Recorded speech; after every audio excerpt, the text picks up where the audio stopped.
السلام عليكم ورحمة الله وبركاته مشاهدينا الكرام.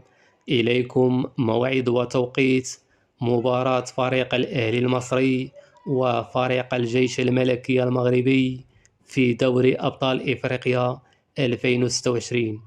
إلى التفاصيل: يستقبل فريق الأهلي المصري على استاد القاهرة الدولي يستقبل فريق الجيش الملكي المغربي في إطار المقابلة السادسة والأخيرة في دور المجموعات في دوري أبطال إفريقيا 2026.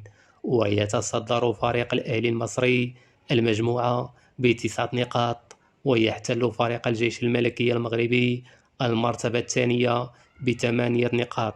المقابلة ستنطلق يوم الأحد المقبل الموافق ل 15 جوج 2026 في الأوقات التالية: التوقيت في المغرب والجزائر وتونس 4 مساء، التوقيت في مصر 6 مساء، التوقيت في دول الخليج 7 مساء، التوقيت في الإمارات 8 مساء، التوقيت في أوروبا 4 مساء.